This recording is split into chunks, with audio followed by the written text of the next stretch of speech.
Muy bien, seguimos aquí en Pauta Informativa, se lo habíamos anunciado, está junto a nosotros ya en el centro del estudio el psicólogo, doctor en psicología, don Rodrigo Rojas Andrade. Queremos darle la más cordial bienvenida a nuestro programa Pauta Informativa. Gracias por acompañarnos. Muchas gracias a ustedes. Hoy día tenemos un tema muy interesante, muy contingente que conversar, pero contarles un poquito acerca del doctor Rodrigo Rojas Andrade, doctor en psicología y magíster en psicología comunitaria de la Universidad de Chile, máster en gestión educacional también de la Universidad Andrés Bello, licenciado en psicología de la Universidad de Tarapacá, académico asociado a la Escuela de Psicología de la Universidad de Santiago de Chile y un largo etcétera. Doctor, quisimos hacer un breve resumen también para dar contexto a esta conversación. Nuevamente, bienvenido y gracias por acompañarnos. Queremos comenzar esta conversación con el mes de marzo, Rodrigo. Marzo y el estrés que esto causa en las personas también. Volver al colegio, no solamente adultos, niños, jóvenes, adolescentes, lo que significa también para nuestra sociedad chilena, particularmente creo que, no sé, debe pasar en otros países, pero marzo es un mes bien complejo en todo ámbito, desde el punto de vista de la atención económica, laboral, escolar. ¿Cómo se enfrenta esto? ¿Cómo afecta este choque de realidad de pronto a las familias chilenas? Y cómo también se puede abordar entendiendo que rápidamente se activan señales. La gente como que en marzo hay una tensión en el ambiente, parece. Y no vamos a hablar de las noticias de los últimos días, porque eso en realidad ya da para otro programa completo. Sí, mira, es interesante que tú pongas un mes, ¿no? Porque efectivamente lo que sabemos es que el bienestar y la salud mental son estacionales, ¿no? Uno pudiese tomar los meses del año y decir, bueno, más o menos cuáles son los problemas que vamos a enfrentar. Por ejemplo, marzo es un mes bastante importante porque hay un quiebre en, digamos, la rutina que logramos establecer en vacaciones, ¿no? De hecho, en psicología laboral se habla del estrés post-vacaciones, que sabemos más o menos dura 2 semanas, como cualquier cuadro de estrés agudo, ¿no? En el caso de los estudiantes también hay todo un cambio de patrón de sueño, patrón de rutinas no diarias de alimentación. Y fíjate que, por ejemplo, en verano, que más o menos duran 2 meses las vacaciones de ellos también logran readaptarse a una vida mucho más extendida y llega marzo y efectivamente vuelve esta rutina que más o menos también sabemos que se demora 2 a 3 semanas. En esas 2 a 3 semanas, o sea, estamos hablando de las 2 3 primeras semanas de marzo, es muy probable que los niños desarrollen lo que llamamos cuadros adaptativos, ¿no? Problemas de sueño, irritabilidad, muchas veces también comportamientos disruptivos, ¿no? Y que eso comienza a disminuir más o menos a finales de marzo y abril. Pero luego, por ejemplo, tenemos otros quiebres, ¿no? Junio, en donde está terminando el año escolar, aumenta el estrés escolar, aumenta la ansiedad. No sé, septiembre disminuye todo porque estamos todos en modo fiestas patrias y luego por ahí por noviembre en donde comienza también la primavera, sabemos que hay fenómenos asociados a soledad, depresión, ideación suicida. Entonces, durante el año escolar sabemos que hay una especie como de ciclo más o menos recurrente año tras año, ¿no?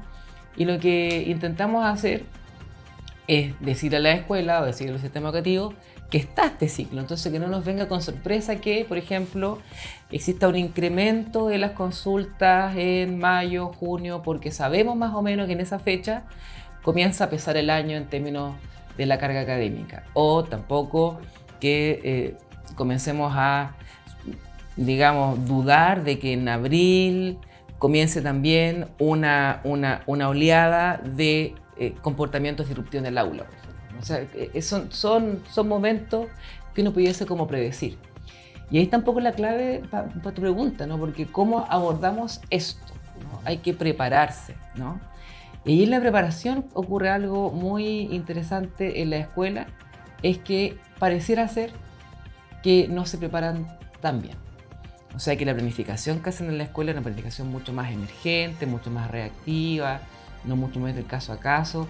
Y lo que ha venido a hacer la nueva Política Nacional de Convivencia Educativa es a poner al centro la necesidad de prepararse, de generar capacidades, de generar una planificación que sea bastante consistente con los ciclos anuales, esto que te contaba yo, ¿no? Entonces, si no hay una planificación, si no hay intervenciones, si no hay detección temprana de estos casos, es muy probable que lo que ocurra es esta denuncia que hacen muchos establecimientos, ¿no? Y también las universidades, ¿no? Que es como responder a la emergencia, a la crisis y estar actuando sobre incendios. ¿Y cuáles son las señales que no debemos dejar pasar? Hay, vamos a decir, dos grandes tipos de problemas en los niños y adolescentes, que luego también podemos ver a los adultos, ¿no? Pero podemos llamar primero los problemas que llamamos internalizantes, ¿no? Los problemas que tienen que ver con desadaptación con uno mismo, por ejemplo, ansiedad, depresión, estrés, problemas somáticos. Y por otro lado tenemos problemas que tienen que ver con la desadaptación con el medio, por ejemplo, agresión, hiperactividad, disrupción, ¿no? Oposicionismo. Entonces, en la escuela habitualmente vemos las primeras señales más bien externalizantes. O sea, nos preocupa, por ejemplo, cuando hay un estudiante tiene comportamiento agresivo, disruptivo, ¿no? Ahora, esas, si bien son preocupantes, las más preocupantes son las señales que no alcanzamos a ver. Por ejemplo, la falta de motivación, por ejemplo, un cambio drástico de completar tareas, por ejemplo, el aislamiento de los niños y niñas, adolescentes frente al grupo social, el desgano, ¿no? Y esas son señales que los docentes no alcanzamos a ver, porque piensa un docente en un aula de 40 estudiantes, 30 estudiantes, está difícil que yo pueda ver cuando un estudiante cambia su motivación, o cuando deja de hacer tareas, o cuando se aísla, ¿no? En el aula es más evidente los comportamientos que son disruptivos, o sea, cuando un niño se para, se mueve, ¿no? Entonces, frente a esas señales, nosotros decimos que son señales como invisibles, ¿no? Pero hay otras señales que son mucho más drásticas que la Política Nacional de Prevención del Suicidio nos pone en alerta. Nos va a decir, mira, hay señales que son directas, por ejemplo, cuando un estudiante declara querer morirse o un estudiante escribe una carta o le comenta a sus compañeros que ya su vida perdió sentido, y otras que son señales más bien indirectas, ¿no? Que son estas que te decía yo. Entonces, ¿cuáles son las señales que hay que poner mucha alerta? Es a eso. Ahora, para estar alerta a esas señales uno tiene que estar vinculado con los estudiantes, ¿no? O sea, uno tiene que estar cercano a los estudiantes. En sintonía, de pronto, por decirlo de alguna manera, y entendiendo lo que usted plantea, en sintonía con lo que está pasando, digamos, in situ en la situación de los jóvenes, entendiendo que con 40 estudiantes o 30, es bien complicado en realidad seguirles el pulso a cada uno de ellos también, ¿no?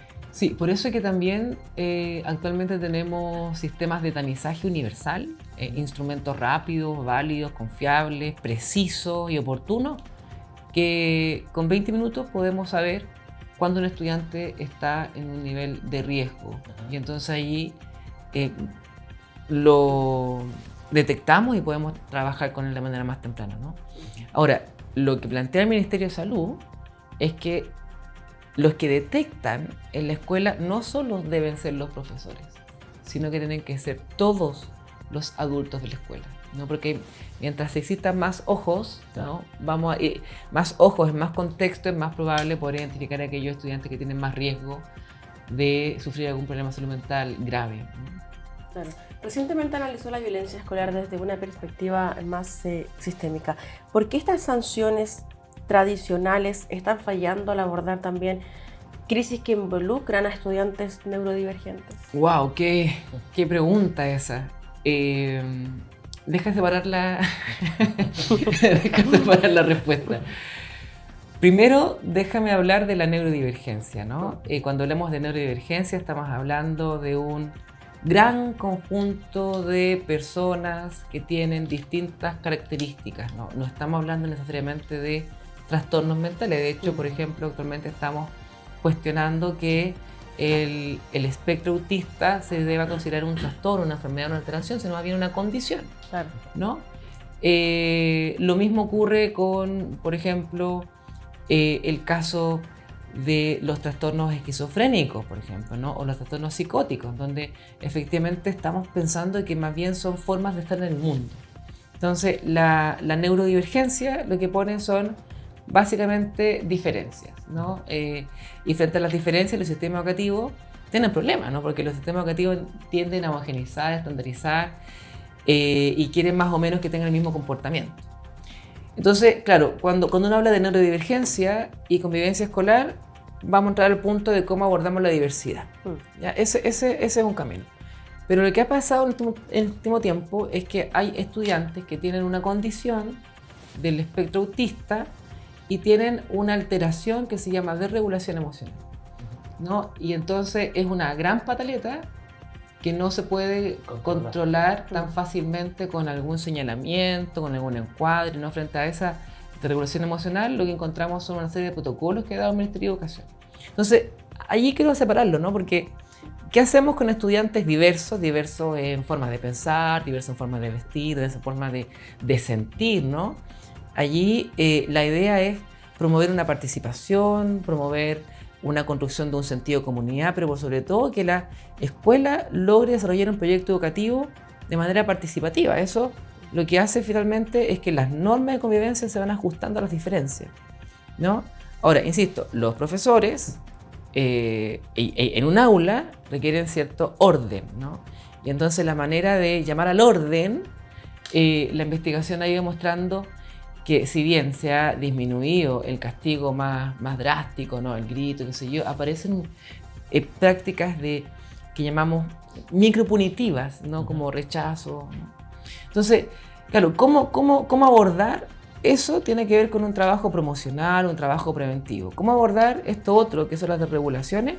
Tiene que ver con la aplicación de los protocolos. Ahora, en ambos casos, como les contaba yo recién, lo que hemos observado es que falta preparación. De hecho, los profesores en sus mallas no tienen ramos específicos de trabajo de convivencia escolar en la mayoría, o no tienen ramos específicos de salud mental, ni siquiera tienen trabajo específico de contención. De hecho, por eso que el Ministerio de Educación y el Ministerio de Salud han hecho un súper esfuerzo estos últimos años en llevar formaciones, llevar protocolos, pero los protocolos puede ser que yo los conozca, puede ser que incluso esté preparado, pero si no se implementan de manera correcta, tampoco pueden generar los resultados que se esperan. Hay un trabajo que va en esa línea en los últimos años, Rodrigo, que es el programa A Convivir se Aprende. Usted ha trabajado, ¿no?, en la implementación también, tras años de haber desarrollado esta tarea. ¿Hay cambios reales también? Estamos viendo, por ejemplo, en Maule, en la Araucanía, ¿se ve avances en esta materia en torno a esta medida, a este programa? Sí, el A Convivir se Aprende es un programa de asistencia técnica. Asistencia técnica en 3 niveles. Asistencia técnica formativa, o sea, lo que busca es capacitar, preparar, ¿no? Entregar material, entregar conocimiento, fortalecer capacidades.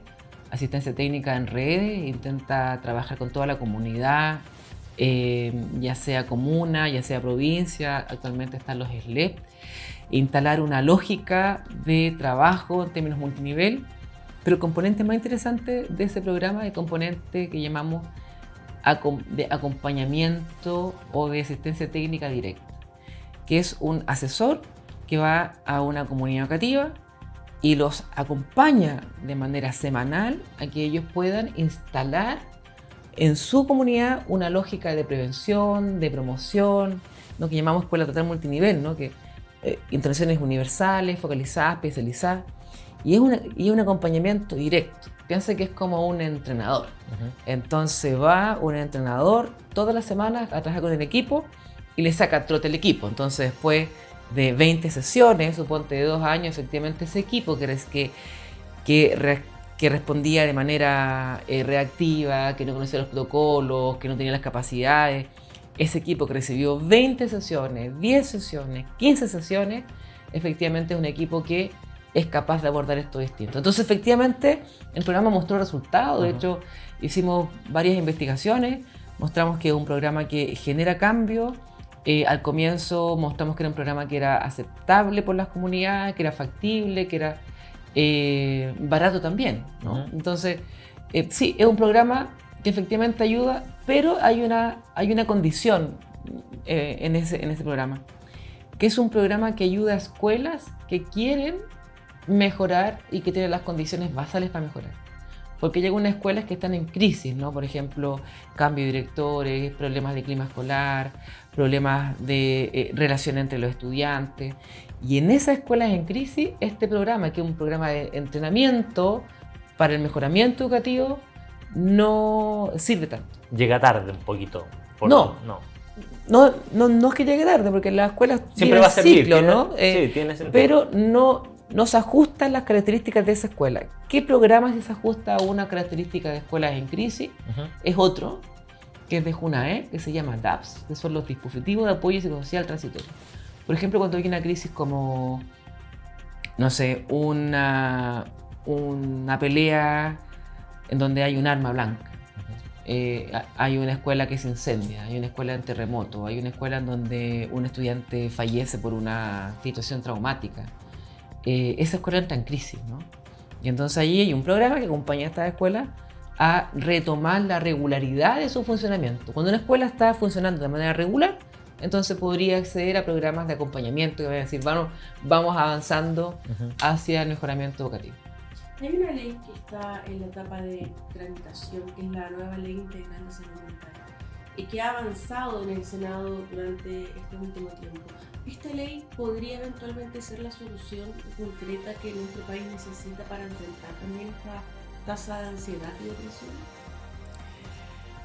Mira, esa es una pregunta muy interesante porque tiene dos componentes. Uno, que efectivamente el diagnóstico, digamos, generalizado que tenemos es que nuestro país está en lo que podemos llamar una crisis de salud mental, ¿no? O sea, las últimas investigaciones muestran que el 60% de los estudiantes hasta 18 años tiene un problema de ansiedad, depresión o estrés. Esos son los últimos datos que tenemos, ¿no? En el 2012 la tasa era del 38%. A nivel mundial la tasa es del 20%. Así, ¿no? Entonces, y hoy día estamos casi en un triple. Entonces, efectivamente estamos en una situación grave en términos de problemas de salud mental. Especialmente estos internalizantes, estos que no se ven, estos que solo uno se da cuenta cuando ya es muy tarde, ¿no? Ansiedad, depresión, estrés. Entonces estamos de acuerdo, ¿no? Hay un problema. Una base ahí. Hay una base. La pregunta es, ¿cuál es la solución? Y la solución frente a eso es una solución efectivamente integral, pero una ley no lo resuelve, porque ya tenemos leyes que han intentado avanzar en esto. Por ejemplo, la ley 21.000, se me olvida el nombre, de salud mental anterior, ¿no? Que efectivamente mostraba avances, ¿no? En el reconocimiento de los derechos, en establecer condiciones específicas para el tratamiento. El problema no es la ley, el problema es cómo se implementa. El problema es que estas leyes vienen sin recursos. El problema es que estas leyes vienen sin soportes de implementación. El problema es que estas leyes, lo que se dice en la literatura, son implementación de papel, ¿no? Se lanzan y, por ejemplo, muchas personas no la conocen, no bajan, no se difunden, no se diseminan y, por sobre todo, no hay apoyo en la implementación. Y cuando está avanzando en la implementación, cambia de gobierno, cambia algunas condiciones, se incrementan algunos problemas y se ponen nuevas leyes. Entonces, no es posible pensar en una solución si es que esa solución no se aplica de manera completa y de manera correcta, ¿no? Y Chile es un país largo, es un país de mucha diferencia, mucha heterogeneidad. Entonces, cada región, en cada comuna, hay distintas condiciones que hacen que la implementación de las leyes que después van bajando en programas y orientaciones mucho más específicas, se vaya difuminando. Entonces, si me preguntan si la solución sería una nueva ley, yo diría no, lo que tenemos que hacer es una ley que apoye las otras leyes. O sea, yo diría una ley de implementación, una ley, por ejemplo, que cree un dispositivo intermedio solo dedicado a apoyar a las comunidades, ya sea escolares, ya sea barriales, a implementar los programas que hay. Doctor, y no puedo dejar de preguntarle por la cifra que comentaba al comienzo de la respuesta de esta última pregunta, que tiene que ver con que en Chile tenemos en promedio el triple, ¿no?, de casos de ansiedad, depresión en jóvenes, en adolescentes. ¿Hay algún estudio o ustedes tienen algún indicio de por qué razón tenemos ese nivel de problemas de salud mental en los jóvenes? O no sé si hay un estudio internacional o ustedes en Chile, ¿por qué tenemos 3 veces más que a nivel mundial? Sí, bueno, hay distintos factores de riesgo y eso está más o menos definido, pero quiero explicártelo con una teoría, que es súper simple. Mira, nosotros como seres humanos nos enfrentamos a demandas, ¿no? Demandas diarias, ¿no? Por ejemplo, en el trabajo, levantarse temprano, no sé, pagar las cuentas, ¿no? Entonces, hay una serie de demandas que nos impone la sociedad específicamente dependiendo de nuestros años de ciclo vital. Por ejemplo, en el caso de la escuela, los niños tienen que responder a las tareas, tienen que ser amigos, tienen que ser autónomos, qué sé yo. Entonces hay demandas y esas demandas sociales cada vez son más, ¿no? Porque también esas demandas tienen que ver con lo que deberíamos ser, ¿no? Y ahí hay una serie de demandas también explícitas en redes sociales, ¿no? Por ejemplo, demandas de bellezas corporales. Hay un reel en Instagram que sale un pingüino así y dice yo haciendo dieta, levantándome temprano, ¿no? O sea, hay una serie de demandas sociales que se nos imponen de alguna forma a nosotros, ¿no? En los jóvenes eso es mucho mayor. Digamos, basta ver lo que están viendo ahí en redes sociales para entender cuáles son las demandas en términos, no sé, estético, de condición social, ¿no? de tener, demanda. Claro. Y por otro lado están las capacidades, pues capacidades que son personales y que son sociales. Entonces, cuando están en un equilibrio las demandas y las capacidades, ahí uno puede decir que estamos en salud mental. Cuando hay más demanda y menos capacidades, ahí comenzamos a tener mayor probabilidad de enfrentar problemas de salud mental. Especialmente estos problemas de ansiedad, especialmente estos problemas de depresión. Por ejemplo, piensa que la ansiedad, el foco de la ansiedad es el futuro, ¿no? Entonces, la pregunta es, ¿yo voy a poder lograr eso que tengo en el futuro? ¿No? De hecho, Ansiedad Intensamente nos mostró que lo que hacía ella era mostrar posibles futuros infinitos, ¿no? Y entonces había que prepararse para todos esos futuros, ¿no? Entonces, esos futuros infinitos tienen que ver con las demandas, ¿no? Yo debo cumplir eso. Entonces, si tengo muchas demandas, entonces incrementa la ansiedad. Pero también, otra forma de funcionamiento tiene que ver con los estados depresivos, ¿no? Yo nunca voy a alcanzar esa demanda. Entonces comienza un proceso de angustia y frustración y el estrés cuando yo estoy intentando cumplir con esas demandas constantemente. Entonces, si uno entiende la relación entre las demandas y las capacidades que tiene uno y lo mira en uno mismo, dice, bueno, sí, es muy probable que en esta mesa ya estemos enfrentando ciertas demandas que nuestras capacidades, que nuestros recursos, que nuestros apoyos no sean suficientes para cumplirlo. Yo sé que es muy difícil y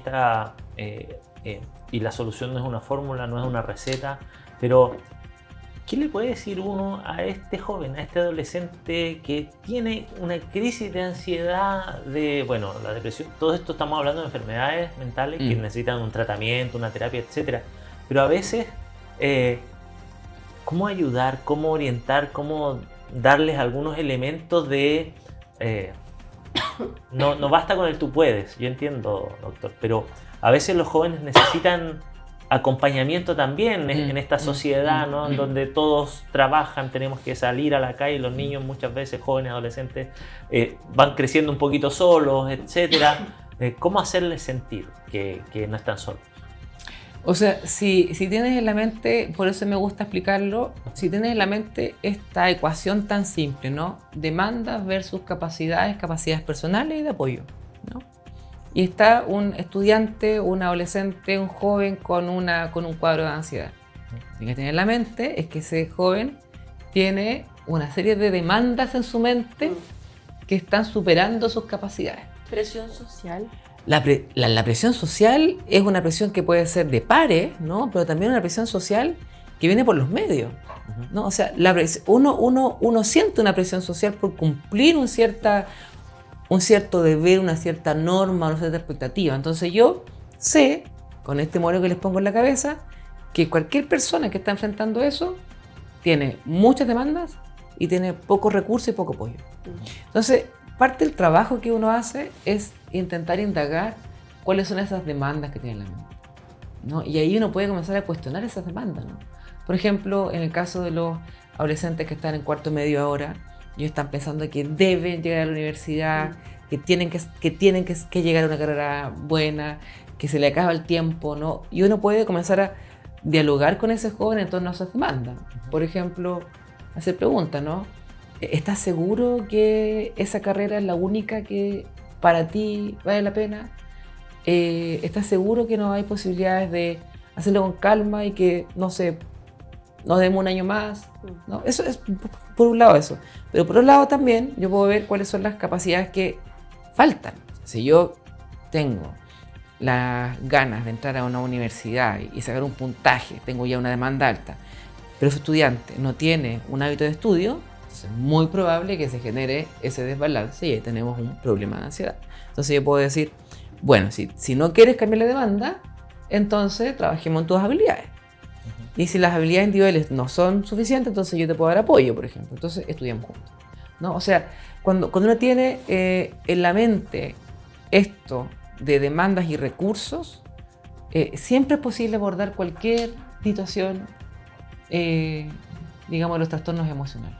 Ahora, no es desconocido que estamos en esta era digital y siguiendo en esta misma línea de la exposición a las tecnologías, más aún y particularmente quizás en la adolescencia, en la juventud, ¿esto afecta de igual forma en cómo nos relacionamos? Sí, de hecho, esa es la razón por la cual la ley prohíbe los celulares en los establecimientos educacionales. Lo que queremos hacer es reducir la exposición, ¿no? Porque sabemos que la exposición lo que incrementa son estos modelos ideales, ¿no? Todas son estas demandas. Pero al mismo tiempo, la exposición lo que hace es disminuir las capacidades de motivación y atencionales. O sea, al mismo tiempo que está imponiendo altas demandas, está reduciendo las capacidades de los estudiantes, ¿no? O sea, por eso que quiero mostrarle esto, porque para la gente que está viendo a mí me parece muy simple que se tiene claro que uno se enfrenta en este equilibrio constante entre demandas y recursos, todos los problemas, o mirar el problema, puede entenderse de esa forma. Entonces, la pregunta es qué demandas me interesan, cuáles son más importantes, se pueden cambiar, se pueden disminuir. Y si eso no puede cambiarse, por ejemplo, la demanda de levantarse temprano, ¿no? Entonces buscar recursos, ¿no? Buscar capacidades personales, pero por sobre todo también apoyos, ¿no? Y ahí yo creo que entramos en otro plano, porque los apoyos, que es tan importante, son los que hoy día están fallando, ¿no? En un mundo tan individualista, en un mundo donde uno se siente solo. La verdad es que si tiene todas estas cosas que cumplir, no tengo todas las capacidades yo, y además estoy solo, o me siento solo con mucha gente alrededor, la verdad es que esas condiciones son la base, ¿no?, de los problemas de salud mental que estamos teniendo. Sin duda, un tema que da para seguir conversando. Se nos fue el tiempo, Rodrigo, y queremos agradecerle la posibilidad de venir a conversar con nosotros para contarnos acerca de un tema tan valioso en nuestra sociedad y tan importante de abordar. Muchas gracias por estar hoy día con nosotros. Muchas gracias a ustedes. Bueno, con esta interesantísima conversación y con esta mirada experta también del doctor en psicología Rodrigo Rojas Andrade, comenzamos a cerrar nuestro programa el día de hoy. Gracias por acompañarnos y siga siempre en la sintonía de UCT Araucanía 24/7 a través de todas nuestras plataformas. Que esté muy bien, nos vemos. Chao, chao.